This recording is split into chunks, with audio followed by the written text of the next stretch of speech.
My name is Wayne Field. I served with the 6th Armored Division, the 86th Cavalry Reconnaissance Squadron Mechanized, or in other words, 86th Recon. I was in D Troop, 2nd Platoon. I was a Jeep driver. I'd like to back up just a wee bit though. At 18 years old, 17 years old out of high school, 18 years old I went into active duty. I got 13 weeks of basic training and got a free cruise across the Atlantic Ocean, courtesy of Uncle Sam. A free tour of England, a free cruise across the English Channel, and a tour of all of Europe, France, Belgium, Luxembourg, and Germany. And I was a Jeep driver in Recon.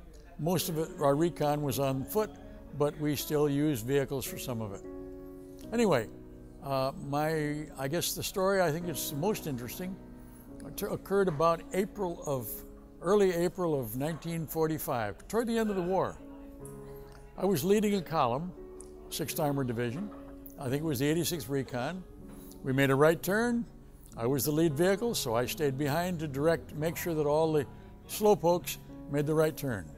When I figured that everybody was through, I put my foot down to the floor, took off. The road turned a wee bit left and went out of the woods and across an open field. I was still barreling along. About a half a mile down of completely open field, there was a little town, a little village. As we approached the village, I commented, I usually had 1 or 2 new replacements in the back of the Jeep helping to train them. And I commented I said, look at that knocked out tank, German tank, and those kids playing on top of it. When the turret started turning around toward us, I said, oops, that's not a knocked out tank and those aren't kids. In those days, we knew that if we got caught with a bunch of, quote, souvenirs, end quote, that they just simply stuck a pistol in the mouth and that's it. No possibility of a prisoner. We had no possibility of taking a prisoner. So we either got to hide or we got killed. There was no way out. Behind us, it was a wide open field. So we hid.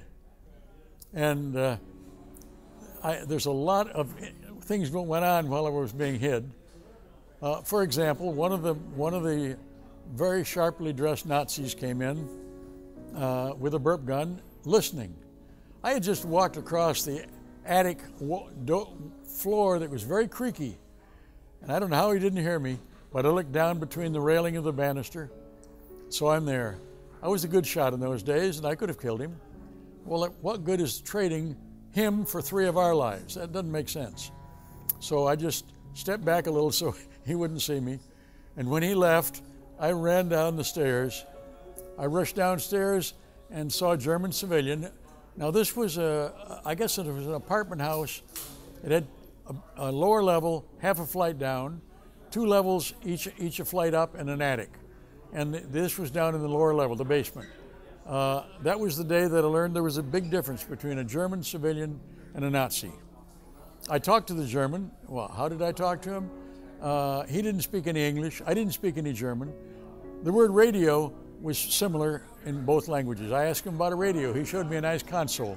I was thinking that, although I really had no reason to think so, that maybe I could find a German 2-way radio because I'd used them before, and I could call our troops and tell them where all the Germans were. And anyway, that didn't work. But so I found where the other 2 guys were hiding, and I joined them. That civilian knew where we were hiding, and I found out that next door was the SS headquarters. And I never knew what happened to him. Either they killed him, or he convinced them that he knew nothing and got away. I don't have any idea what. I wasn't able to learn that. Anyway, we went back to hiding. Several times a German came down with a burp gun and sometimes let loose with a blast but didn't know where we were hiding. We were under the stairway. It was the lower level of that was a concrete stairway. And so it was pretty safe concrete, except after about a second trip in, I saw one of the guy's carbines was out there in plain sight. So after he went, I grabbed the carbine, pulled it back in out of sight. Fortunately, he hadn't seen it. we were able to look out of the basement window, which was high, to the street. We saw, after a while, we saw a bunch of German vehicles going by. Later on, we either were going to sit there forever or make an attempt to get out. We had no idea what was going on. I decided, I guess I was the senior man there, so I decided we would leave.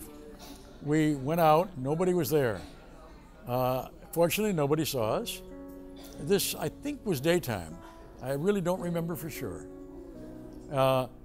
We went down the street, the opposite direction from what we'd come. Why we turned right, I guess God made the decision for us. And why then we looked up to the right, halfway up a block was my Jeep. It had been really banged up. The whole front end was gone, and I didn't know whether they'd booby-trapped it, so I had the other two wait just a little bit downhill from me. I went uphill to start it in gear, downhill, and I said, when I go by, jump on because I'm not going to stop. It wasn't booby-trapped. We made it out of there. I turned right, and not having any idea whether I was going into the German territory or away from it. We drove several miles that road. First truck we saw was an American truck loaded with the gasoline that we needed. We got a jerry can for the back and filled the tank, and then kept on going and made a few turns. Why did I turn? Only God knows. But we came right up to our outfit again. And it's just so many times along that one little incident, so many times we could have been killed, but God saved us. And I'm so thankful for that. And He's taken care of me ever since.